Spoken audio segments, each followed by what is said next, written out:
எக்கா எக்கா. ஓ தம்பியா, வாப்பா வா, பாத்து வா. அங்க பாரு, நான் மரிச்சினி எல்லாம் வெட்டி காய வச்சிருக்கேன். அதுல சமுட்டாமா இந்த சைடோடி வாப்பா. என்னக்கா எங்க இருந்தக்கா இவ்வளவு மரவள்ளி கிழங்கு உங்களுக்கு கிடைச்சு? ஒரு வருஷத்துக்கு நீ வாங்கண்டா இல்லையாக்கா? ஆமா தம்பி, பிள்ளைங்களுக்கு அடிக்கடி ஸ்நாக்ஸ் கேட்டுட்டு இருக்கோம். கிழங்குல உள்ள இந்த வத்தலை செஞ்சு கொடுத்தா பிள்ளைங்க விரும்பி சாப்பிடுவாங்க. இன்னொன்னு இப்ப வெயில் சமயமா வேற இருக்கு. எனக்கு தெரிஞ்ச ஒரு விவசாயி அன்னைக்கு சந்திக்க போனப்பா, அவரு மரிச்சினி போட்டிருந்தாரு. அன்னைக்குதான் அதை புடுங்கி சேல்ஸுக்கு கொடுத்துட்டு இருந்தாங்க. நான் போன உடனே அவரு கையில கிடைச்சதெல்லாம் அள்ளி எனக்கும் தந்துட்டாரு. கொஞ்சம் எனக்கும் ஒரே சந்தோஷமா போச்சு. கொஞ்ச நாளைக்கு நமக்கு ஸ்நாக்ஸுக்கு பிரச்சனை இல்லை. இன்னொன்னு வந்து இந்த வெயில் சமயத்தையும் வீணாக்காண்டாமல அதுக்கேற்ற மாதிரி இதை காய போட்டுடலாமே அப்படின்னு நினைச்சுதான் காய போட்டிருக்கேன்ப்பா. இந்த மரவள்ளி வந்து நம்ம வந்து வெட்டி காய போட்டா வந்து நம்ம எப்போ தேவைக்கோ அந்த தேவைக்கு வந்து நம்ம உணவாக எடுக்கலாம் இல்லையாக்கா? ஆமா தம்பி, அந்த மரவள்ளி கிழங்க நம்ம பல விதங்கள்ல மதிப்பு கூட்டலாம். அதை காய போட்டு எடுக்கலாம். அதுக்கப்புறம் அதை துண்டு துண்டா அதை கட் பண்ணி போட்டு அது உணக்க கிழங்காட்டு கூட எடுக்கலாம். அப்புறம் இன்னைக்கு நிறைய ஃபேக்டரியில அந்த மரவள்ளி கிழங்க ஜவ்வரிசி முதற்கொண்டு நிறைய விஷயங்களுக்கு பதப்படுத்தி பண்ணிட்டு இருக்காங்கப்பா. கண்டிப்பாக்கா. ஏன் தெரியுமா, இந்த மரவள்ளி கிழங்க வந்து நம்ம பொடிச்சு உணவாக எடுக்கவும் கூட வந்து அது மாவுச்சத்து அதிகம் இருக்கு இல்லையாக்கா? ஆமா தம்பி, கன்னியாகுமரி மாவட்டத்தை பொறுத்தளவுல தென்னை, நெல்லு, வாழைக்கு அப்புறம் மரிச்சினி சாகுபடி அதிக அளவுல பண்ணிக்கிட்டு இருக்காங்கப்பா. சரியாக்கா, எனக்கும் கொஞ்சம் நிலம் இருக்காக்கா. அதுல வந்து இந்த மரவள்ளி சாகுபடி செய்யணும்க்கா. அதுல வந்து எந்த மாதிரி ரகங்கள் சாகுபடி செய்தா நல்லா இருக்குன்னு சொல்லிட்டு அந்த ஒரு விவசாய பார்க்கணும் அக்கா. கண்டிப்பா நீ பார்க்கலாம் தம்பி. எனக்கு தெரிஞ்ச இந்த விவசாயம் இருக்காருலப்பா, இவர்கிட்ட நம்ம நேரடியா போய் பார்த்து அவர்கிட்ட பல ஐடியாக்களை கேட்கலாம். ஆனா தம்பி, கண்டிப்பா நீனும் மரவள்ளி சாகுபடி செய்யலாம்ப்பா. எனக்கு தெரிஞ்ச ஒரு விவசாயி நிறைய ஏக்கர்ல இந்த மரிச்சினி பண்ணிட்டு இருக்காருப்பா. அவரை நம்ம போய் பார்த்தோம்னா நிறைய விஷயங்கள் தெரிஞ்சுக்கலாம். அவர் வந்து ஒரு பெரிய விவசாயி இருக்குன்னு நான் நினைக்கிறேன் அக்கா. ஆமா தம்பி, அதனால்தான் அவர் இன்னைக்கு இரவு 7:30 மணிக்கு குமரி பண்பலையில பேச இருக்காரு அவருடைய அனுபவத்தை. கண்டிப்பா நீ முதல்ல அவருடைய அனுபவத்தை கேளு, அப்புறம் நம்ம நேர்ல போய் பார்க்கலாம். சரியா? சரி அக்கா. சரி, அவருடைய பேரு சொல்லலக்கா. அவரு அருமனையை சேர்ந்த எம் ஜெயக்குமார் அப்படின்னு சொல்லக்கூடியவர். இன்னைக்கு கண்டிப்பா அவருடைய அனுபவத்தை நீ குமரி பண்பலையில கேப்பியா? இப்படி கண்டிப்பா கேட்டுட்டு நம்ம அவரை வந்து நேர்ல போய் பார்க்கலாம் அக்கா. வணக்கம் சார். வணக்கம் மேடம். என் பேர் வந்து ஜெயக்குமார், அருமனையிலேருந்து வரேன். நான் கிட்டத்தட்ட ஒரு 15 வருஷமா விவசாய தொழில தான் இருக்கேன். நானும் விவசாயம் பார்க்குறேன், வேலைக்கும் ஆள் வச்சிருக்கிறேன். நீங்க என்னென்ன விவசாயங்கள்லாம் பண்ணிட்டு இருக்கீங்க? நான் வந்து பெரிய ரப்பர்லாம் முறிப்பாங்கல்ல, அதுக்கப்புறம் அந்த கண்டத்தை எல்லாம் லீஸுக்கு எடுப்பேன். பெரிய பெரிய 4 ஏக்கர் 5 ஏக்கர் 2 ஏக்கர் அப்படி அவங்க ரப்பர் தை வைப்பாங்க. பாக்கி அந்த இடத்த லீஸுக்கு எடுத்து அந்த ரப்பருக்கு இடையிலோடி வந்து மரிச்சினி 1 டன் மரிச்சினி பயிரா வைப்பேன். அப்புறம் அது கழிச்சு ஒரு வருஷம் ஏத்த வாழைன்னா நேந்திரம் வாழை 1 டன் வைப்பேன். அதுக்கப்புறம் ஒரு வருஷம் முடிச்சா ரசக்கதளி, பாளையம் கோட்டன், இந்த வாழைகளை வச்சு கிட்டத்தட்ட ஒரு 4 வருஷம் ஓடும்போது அவங்க தையும் பருவாகும், நமக்கும் லாபத்துல தொழில் நடக்கும். இப்போ நீங்க சொன்னீங்க இந்த ரப்பருக்கு ஊடு பயிரா தான் நான் வந்து இந்த மரிச்சினி அப்புறம் வந்து வாழை இதெல்லாம் போட்டிருக்கேன்னு சொன்னீங்க. உங்களுக்கு லேண்ட் தனியா எவ்வளவு இருக்கு? 1 ஏக்கர் இருக்கு. அதுல என்னென்ன பண்ணிட்டு இருக்கீங்க? அதுலயும் இதே மாதிரி தான் மேடம், ரப்பர் வச்சு அதுக்கப்புறம் அதை முறிச்சா உடனே தான் மரிச்சினி வைப்போம். ஒரு வருஷம் அது ஓடும் அப்படி. அப்புறம் வாழைகள் வைக்கதான் கிட்டத்தட்ட 3-4 வருஷம் அப்படி ஓடும். அதுக்கப்புறம் தை கொஞ்சம் வளர்ந்ததுக்கு அப்புறம் ஒண்ணுமே வைக்க முடியாது. தை வந்து வளர்ந்து வரது வரைக்கும் எத்தனை வருஷம் வரைக்கும் நீங்க ஊடுபயிர் பண்ணுவீங்க? கிட்டத்தட்ட ஒரு 3.5 வருஷம் வரைக்கும் பண்ணலாம் மேடம். இப்போ நீங்க ஒரு 3.5 வருஷம் வரைக்கும் நீங்க பண்ணலாம்னு சொன்னீங்க. அதுக்கு பிறகு வந்து அந்த மரங்கள் வந்து வளர்ந்து வந்துடும். வளர்ந்தா பின்ன அப்புறம் அதுக்கு நிழல் ஆயிரும். அப்புறம் ஒண்ணும் வைக்க முடியாது. ஏன்னா நமக்கு அதுக்கு அப்புறம் இன்கம் வராது மேடம், வருமானம் வராது இது வச்சாலும். இப்போ நீங்க வந்து லீஸுக்கு எடுத்து இப்போ எத்தனை ஏக்கர்ல பண்ணிட்டு இருக்கீங்க? இப்போ வந்து கிட்டத்தட்ட ஒரு 8 ஏக்கர், ஒரு 4 ஏக்கர், ஒரு 2 ஏக்கர், அடுத்து ஒரு 2 ஏக்கர், 8 ஏக்கர். இப்போ புதுசா ஒரு 2 ஏக்கர் கூட எடுத்திருக்கிறேன். கிட்டத்தட்ட 10-12 ஏக்கருக்கு விவசாயம். கன்னியாகுமரி மாவட்டத்தை பொறுத்த அளவுல பரவலா பார்க்கும்போது எல்லா இடங்களையும் மரிச்சினி விவசாயம் பண்றாங்க. ஆமா, ஆரம்ப காலத்துல வந்து இந்த மரிச்சினி பண்ணும்போது வந்து நமக்கு அந்த அளவுக்கு லாபம் கிடைக்கல. ஆனா இப்போ வந்து மரிச்சினிக்கு ஓரளவுக்கு லாபம் இருக்கு. லாபம் இருக்கு மேடம், இருக்கு. ஏன்னா இப்ப நம்ம ஒரு 2 ஏக்கருக்கு மரிச்சினி கிட்டத்தட்ட ஒரு 600 மரிச்சினி அது வச்சா கிட்டத்தட்ட நமக்கு அது ஃபர்ஸ்ட்ல வைக்கும் போது ஒரு 8 கிலோ 7 கிலோ ஒரு இதுல இருக்கு மேடம். ஒரு தையில இருக்கும். ஆமா, ஒரு வளர்ந்த செடியில இருக்கும் மரிச்சினி. அது கிட்டத்தட்ட 8-9 மாசத்திலே அது அறுவடைக்கு இது ஆகும், பருவாகும். அது வந்து கிலோக்கு இப்போ 17-16 அப்படிட்டு மொத்த ரேட்டுக்கே கொடுப்போம். வெளியே வாங்கன்னா 1 கிலோக்கு 40 ரூபாய் இருக்கு. இப்படி நமக்கு சேல் ஆகாது இல்ல, அதனால மொத்த வியாபாரிகளுக்கு அப்படி கொடுக்குது, லாபம் இருக்கு மேடம். முன்னாடி பண்ணிட்டு இருக்கும்போது மரிச்சினிக்கு எவ்வளவு ரூபாய் இருக்கு, இப்ப எவ்வளவு கூடி இருக்கு? அந்த கிலோ ரேட்டுக்கு தான் எடுப்பாங்க, வந்து லேண்ட்ல வந்து எடுப்பாங்க. அது அன்னைக்கெல்லாம் நேரமே நாங்க கொடுக்கும்போது 12 ரூபா 10 ரூபா அந்த ரேட்ல தான் போயிட்டு இருந்து. இப்ப கொஞ்சம் மார்க்கெட் அப்படி இருக்கு ஒரு 2-3 வருஷமா, அதனால பிரச்சனை இல்லை. இந்த மரிச்சினியை பொறுத்த அளவுல நீங்க என்னென்ன வகை போட்டிருக்கீங்க? இது நட்டா நமக்கு சீக்கிரத்துல லாபம் கிடைக்கும், நல்ல ஒரு அறுவடையை எதிர்பார்க்கலாம். உள்ளி துளியன் ஒரு வகை இருக்கு மேடம், அது நல்லா இருக்கும். ஒரு மாதிரி கைப்பொண்ணு இருக்காது. கரியல பொரியன் அது இருக்கும். இது ரெண்டுமே கொஞ்சம் மார்க்கெட்ல பிடிச்சிருக்கு மேடம். கரியல பொரியன்னா கிழங்கும் இருக்கும், உள்ளி துளியன்ல நல்ல இதா இருக்கும். கிட்டத்தட்ட கரியல பொரியன்ல வந்து இது சாப்பிட்ட நல்ல டேஸ்டா இருக்கும். உள்ளி துளியன் நல்லா இருக்கும், ஆனா கரியல பொரியனை விட உள்ளி துளியன் வந்து கொஞ்சம் கிழங்கு ஜாஸ்தியா இருக்கும். இப்ப நீங்க என்ன மாதிரியான வெரைட்டி போட்டிருக்கீங்க? 2 வெரைட்டியுமே. ரெண்டுக்குமே ரேட்டுல ஏதாவது வித்தியாசம் இருக்குமா, ஒரே ரேட்டு தானா? சில வேளை கிலோக்கு ஒரு 20 பைசா 25 பைசா மாறி போகும் கரியல பொரியன். அவ்வளவுதான். ஆமா, ஆனா கரியல பொரியன் சாப்பிடவும் நல்லா இருக்கும், இதுவும் நல்லா இருக்கும் சாப்பிட. 9 மாசம் ஆகும்னு சொன்னீங்க. அதுக்கு பராமரிப்பு எப்படி கொடுக்குறீங்க? அது வந்து ஊடு பயிரா நீங்க வைக்கும் போது அது வந்து எவ்வளவு இடைவெளி விட்டு நீங்க வந்து நடுவீங்க, அதெல்லாம் பத்தி சொல்லுங்க. இது எப்படின்னா, ஒரு ரப்பர் தைக்கு அது ஜேசிபி வச்சு தான் மேடம் அது நாங்க குண்டை ஃபார்ம் பண்ணோம். அப்புறம் ஒரு தை சென்டர்லன்னா அதுக்கு 4 சைடுமே ஒவ்வொரு கம்பு தான் வைப்போம். அது நல்லா ஸ்ட்ராங்கா வரும், கம்பு நல்லா அடர்த்தியா நல்லா இருக்கும், கிழங்கு நல்லா அடர்த்தியா இருக்கும். அது வந்து கிட்டத்தட்ட கம்பு வச்சு இந்த கிளைமேட்டுக்கு எல்லாம் கொஞ்சம் தண்ணி நினைக்கணும், ஒரு 3-4 தண்ணி நினைச்சா பொடிப்பு கரெக்டா வந்துடும். அப்புறம் ஒரு 1-1.5 மாசம் கழிஞ்ச உடனே லைட்டா அதுக்கு அந்த புல்லு அதுக்கு பக்கத்துல எல்லாம் குறுக்கும் இல்ல, அதை வந்து நம்ம பறைக்கணும். கிட்டத்தட்ட ஒரு 3-4 பறையல் இந்த 8-9 மாசத்துல பறைக்கணும். அப்புறம் இதுக்கு வந்து உரம் வந்து நான் போடுறது வந்து சாணியும் உணக்க சாணம் அப்புறம் சாம்பல் இதெல்லாம் மிக்ஸ் பண்ணி அப்படியே ஜேசிபி வச்சு மண்ணை அள்ளி கூட்டி வச்சா நல்லா ஸ்ட்ராங்கா. இப்போ முன்னாடி வந்து என்னன்னா மரிச்சினி வந்து சாகுபடி பண்ணும்போது வந்து அவங்க சொல்றாங்க அந்த அணைச்சு கொடுக்கணும், அந்த பரண்டி கொடுக்கணும் அப்படின்னு சொல்றாங்க. அந்த அணைச்சு கொடுத்து பரண்டி கொடுத்தாலே நமக்கு ஓரளவுக்கு அந்த ரொம்ப உரங்கள் வந்து கொடுக்க தேவையில்லை, ஓரளவுக்கு உரங்கள் கொடுத்தாலே மரிச்சினி நல்லா வரும்னாங்க. ஆனா இப்போதைக்கு வந்து நீங்க சொன்னீங்க இயற்கை உரங்கள் நான் கொடுக்குறேன்னு சொன்னீங்க, சாம்பலும் சாணமும். அது ஒரு டன் தான் மேடம். நம்ம ஃபர்ஸ்ட்ல நடும்போது அந்த சாணம் சாம்பலும் கொஞ்சம் மிக்ஸ் பண்ணி போட்டா நல்லா இருக்கும், இல்லைன்னாலும் பரவாயில்ல. கொஞ்சம் சாணம் சாம்பல் எல்லாம் மிக்ஸ் பண்ணி போட்டா கொஞ்சம் கூட விளைச்சல்ல கொஞ்சம் ஸ்ட்ராங்கா இருக்கும், கிழங்கும் கொஞ்சம் ஸ்ட்ராங்கா வரும் மேடம். கொஞ்சம் கூடுதலா தான் இருக்கும். உரம் பண்ண இயற்கை உரம் தான் பண்ணணும், மற்றபடி செயற்கை உரங்கள் எல்லாம் இந்த மரிச்சினிக்கு போட்டா சரியாகாது. இல்ல நிறைய பேர் இப்போ செயற்கை உரங்களும் இந்த மரிச்சினிக்கு போடுற மாதிரி சில விஷயங்கள் வந்து சொல்றாங்க. உங்க இதை பொறுத்த அளவுல எப்படி எல்லாருமே இந்த மாதிரி அந்த இது வந்து மேடம் பிள்ளைகள் சாப்பிடுறது இல்ல, அதனால நம்ம வீட்லயும் பிள்ளைகள் இருக்கு, அதனால மேக்சிமம் இந்த மரிச்சினியை பொறுத்த வரைக்கும் செயற்கை உரம் போட மாட்டேன், இயற்கையான உரம் தான். அது ஒரு டன் போட்டா போதும் மேடம். கிட்டத்தட்ட ஒரு 2 ஏக்கருக்கு ஒரு டம்போ சாணம், அப்புறம் அதை மிக்ஸ் பண்ண கொஞ்சம் சாம்பல், இதெல்லாம் லேசா போட்டு இந்த ஜேசிபி எந்திரத்தை வச்சு நம்ம அந்த மண்ணை கூட்டி ஒரு ரப்பர் சென்டர் இருக்குன்னா அதுக்கு 4 சைட்லேயும் தான் மேடம். கிட்டத்தட்ட அது ஒரு 7-8 அடி டிஸ்டன்ஸுக்கு தான் இருக்கும் கம்பு வைக்க. அப்போ ஒரு கம்பு இருந்தாலே நல்ல இலைச்சி வரும், நல்ல விளைச்சலும் கிடைக்கும். அது இப்போ நீங்க சொன்னீங்க இந்த மரிச்சினி வந்து முன்னாடியை விட இப்போ வந்து கொஞ்சம் நல்ல மார்க்கெட்டிங் இருக்குன்னு.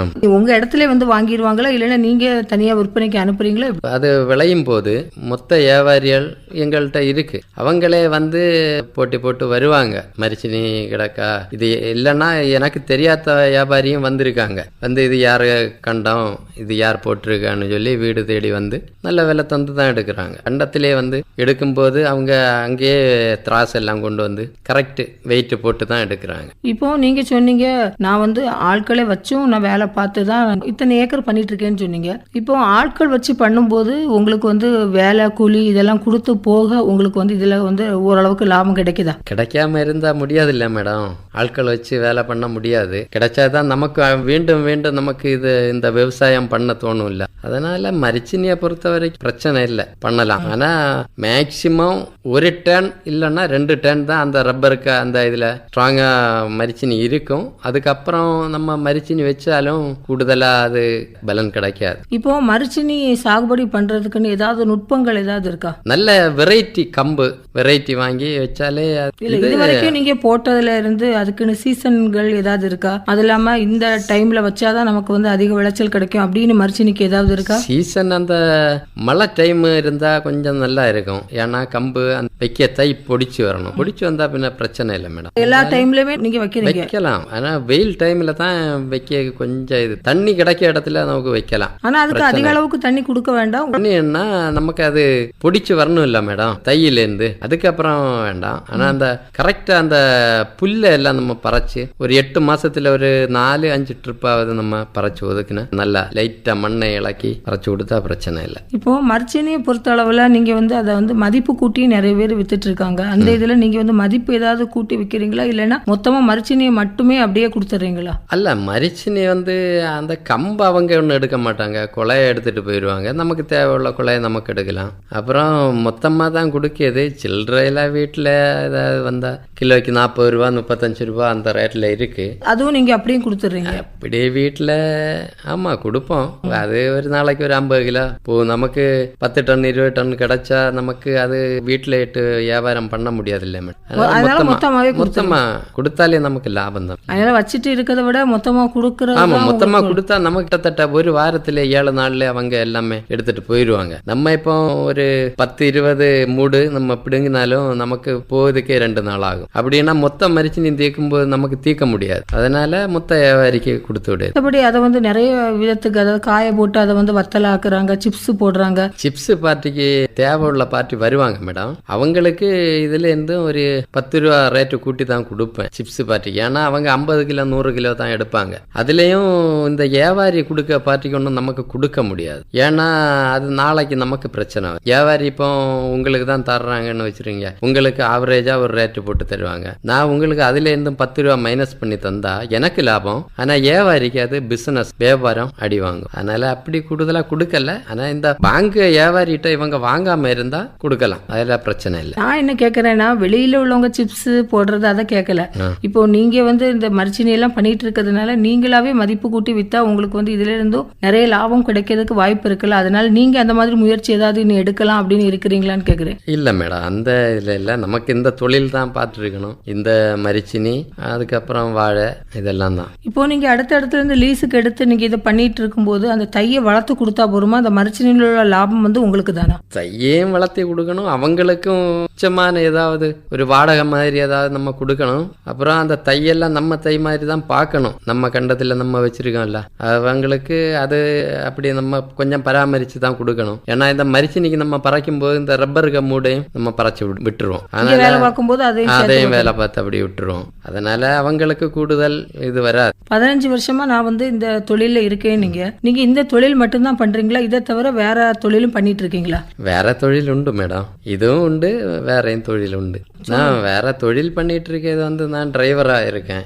அப்புறம் சொந்த வண்டி தான் டெம்போ பண்ணிட்டு இருக்கேன். அப்புறம் இது ஒரு பார்ட் டைம் வேலை மாதிரி நானும் உழைப்பேன். வேலைக்காரன் 2, 3, 4 பேர் உண்டு, அவங்களையும் வச்சு வேலை பண்ணிட்டு இருக்கேன். மரிச்சினிக்கு சொன்னீங்க உரங்கள் வந்து ஒரு தடவை கொடுத்தா போறோம், அதுக்கப்புறம் கொஞ்சம் அந்த தை வந்து வளர்றது வரைக்கும் கொஞ்சம் தண்ணீர் கொடுக்கணும். நீங்க இதுல பூச்சி தாக்குதல் அந்த மாதிரி ஏதாவது நமக்கு மரிச்சினில வர வாய்ப்பு இருக்கா? இப்படி வர்றதுக்கு சான்ஸ் இல்லை மேடம். ஏன்னா இந்த வெயில் காலத்துல தான் கொஞ்சம் அது வந்து இலையெல்லாம் சுருங்கும். மற்றபடி வேற பூச்சி தாக்குதல் ஒன்றும் மரிச்சினிக்கு ஓவரா வராது. எனக்கு அந்த கிழங்கு இருக்குல்ல மேடம், அந்த கிழங்கு வரும்போது ஒரு 5-6 மாசத்துக்குள்ளே எலிகள் தொல்லை இருக்கு. இப்ப எலி தொல்லை இருந்தாலும் அதுக்கு ஏதாவது மெடிசின் வச்சு அது போகும். அதனால அதெல்லாம் பிரச்சனை இல்லை. இப்படி எலி தொல்லை இருந்தாலும் கூட கிட்டத்தட்ட ஒரு 3-4 அந்த மரிச்சினி அந்த தைக்கு தான் வரும். ஃபுல்லா அப்படி வராது, அதனால பிரச்சனை இல்லை. மற்றபடி அந்த அளவுக்கு பூச்சி தாக்குதல்லாம் மரிச்சினில இருக்காது. வரல. இப்போ ஒரு தடவை மரிச்சினி போட்டுட்டு அடுத்த தடவை மரிச்சினி போட மாட்டீங்க, வாழை தான் போடுவீங்க. அப்போ அந்த மரிச்சினி போடும்போது இந்த தை எங்க இருந்து வாங்குறீங்க? அந்த தை வந்து உங்களுக்குள்ளவே அந்த கம்பு வெட்டி எடுத்துருவீங்களா? அதே கம்பே திரும்ப திரும்ப நட்டா வருமா எப்படி? இல்ல மேடம், இந்த நம்ம மரிச்சினி பிடிங்கிட்டு அந்த கம்பையை நமக்கு யூஸ் பண்ணலாம். ஒரு தடவை ஒரு இடத்துல நீங்க மரிச்சினி வச்சீங்கன்னா அடுத்த இடத்துல வாழை வைப்பீங்களா? இல்ல, இப்ப இந்த டன் நான் இந்த ஒரு கண்டத்துல மரிச்சினி வச்சா அடுத்து வந்து நேந்திரம் வாழை, ஏத்த வாழை அதை வைப்போம். அதுக்கப்புறம் அது ஒரு டன், அதுக்கப்புறம் வந்து படத்தி வைப்போம். படத்தின்னா எந்த வெயிலுக்கும் பிரச்சனை இல்லை. படத்தின்னு என்னது? இந்த படத்தி வாழைன்னா அந்த ரசகதளி அந்த வெரைட்டியில உள்ள வாழைகள், மட்டி இதெல்லாமா மிக்சிங்கில். ஏத்த வாழை வச்சா தண்ணி நினைக்கணும், நல்லா தண்ணி நினைக்கணும். வெயில் காலத்தில் ரொம்ப பாடு. அதனால மோட்டரெல்லாம் வச்சு தண்ணி அடிச்சு அதுலேயும் லாபம் தான். ஆனால் காற்றடிக்க கூடாது, காற்றடிச்சா கொஞ்சம் சாயறதுக்கு வாய்ப்பு. ஆமா, இல்லைன்னா அதில் கம்பெல்லாம் ஊனி கொடுத்து அது கொஞ்சம் வேலை இருக்கு. ஆமா, வேலை இருக்கு, பிரச்சனை இல்லை. உங்க ஏரியாவை பொறுத்த அளவுல காத்து நல்ல ஓவரா இருக்கு? இல்ல இல்ல இல்ல. சரி, இப்போ உங்களுக்கு வந்து 15 வருஷமா தான் நீங்க வாழை விவசாயம் பண்றேன்னு சொன்னீங்க. பாரம்பரியமா குடும்பம் வந்து விவசாய குடும்பம் இல்லையா? விவசாயம் தான், நான் அந்த அளவுக்கு இல்ல. நீங்க அதுக்கப்புறம் பண்ணல, இப்பதான் பண்றீங்க? இப்ப நான் ஒரு 15 வருஷமா தான் பண்ணிருக்கேன். சரி, உங்களுக்கு விவசாயம் பண்ணணும் அப்படிங்கிற ஒரு எண்ணம் வந்து எப்படி வந்துச்சு? இல்ல, நான் வண்டி ஓட்டும் போது மத்தியானத்து பிறகு மேக்சிமம் ஃப்ரீயா தான் இருப்பேன். அப்ப நினைச்சேன், சரி எங்கேயாவது முதல்ல ஒரு 2 ஏக்கர் தான் எடுத்தேன் மேடம். எடுத்து மரிச்சினி நட்டு பார்த்தேன், பரவாயில்லையே சொல்லி அப்படி இப்போ கிட்டத்தட்ட ஒரு 10-12 ஏக்கர் கிட்ட மரிச்சினி நட்டு இருக்கேன். மாறி மாறி அப்படி ஒரு 2 மாசம் விட்டு ஒரு கண்டம் அப்படி நமக்கு இன்கம் வந்துட்டே இருக்கும். அடுத்து நமக்கு மாத்தி மாத்தி நடுவீங்க. ஒரு இதுல வாழை போட்டா இன்னொரு இதுல மரிச்சினியும் போடுவேன், அடுத்த கண்டத்திலேயே மரிச்சினி போடுவேன்.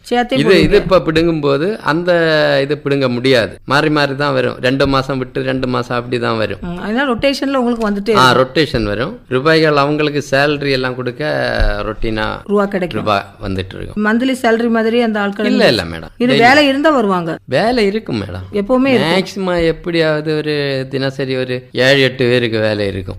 அந்த பண்ணிட்டு தான் இருப்பாங்க. இன்னைக்கு ஒரு ஏரியான்னா நாளைக்கு வேற ஒரு ஏரியா, அந்த மாதிரி பண்ணிட்டே தான் இருப்பாங்க. அப்போ ரொட்டீனா வந்துட்டே இருக்கும். அப்ப தினந்தோறும் நீங்க அவங்களுக்கு அமௌண்ட் கொடுத்துட்டே இருப்பீங்களா? ஆமா, கொடுத்து தானே ஆகணும்.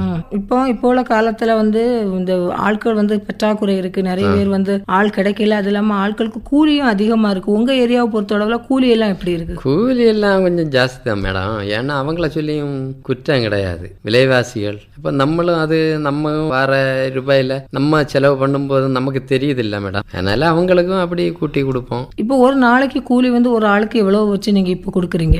இப்ப வந்து 800 ரூபா 750 ரூபா அந்த ரேஞ்சில. காலையில இருந்து சாயங்காலம் வரை பாப்பாங்க? இல்ல மேடம், காலமேனா ஒரு 8 மணிக்கு வருவாங்க, சாயங்காலம் ஒரு 3 மணி அந்த மாதிரி. ஆனா வேலை பண்ணும் போதெல்லாம் கரெக்டா பண்ணுவாங்க, பிரச்சனை இல்ல. ரொட்டீனா வேலை இருக்கும் அவங்களுக்கு, மேக்சிமம் 5-6 பேருக்கு. உங்க ஏரியாவை பொறுத்த அளவுல விவசாயத்துக்கு வந்து வேலைக்கு ஆட்கள் வராங்களா? வராங்க மேடம், விவசாயத்துக்கு எல்லாம் ஆட்கள் இருக்காங்க.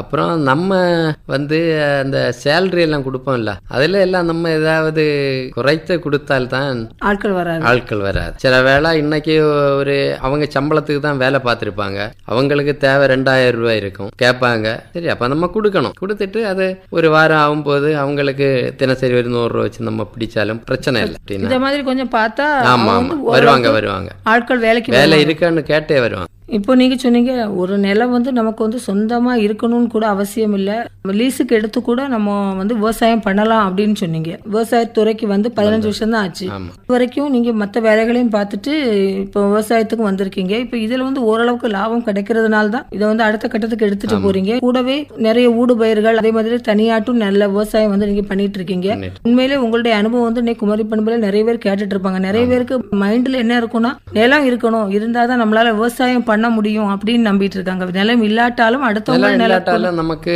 வந்து லீஸுக்கு எடுக்கலாம் மேடம். 4 ஏக்கர் 5 ஏக்கர் லீஸுக்கு எடுக்கலாம். இதுக்கெல்லாம் வந்து லீஸுனால நமக்கு அமௌண்ட் எல்லாம் கம்மியா தான் வரும், அது ஒன்றும் பிரச்சனை இல்லை. அவங்க ரப்பர் அந்த மாதிரி நீட்டா பார்த்து கொடுக்கும். இன்னைக்கு உங்களுடைய அனுபவம் கண்டிப்பா குமரி பண்புல நிறைய பேர் கேட்டுட்டு இருப்பாங்க, பயனுள்ள வகையில் அமையும் அப்படிங்கிற நம்பிக்கையோட இன்னைக்கு உங்ககிட்ட இருந்து விடைபெற்றுக் கொள்கிறோம். ரொம்ப நன்றி. நன்றி மேடம்.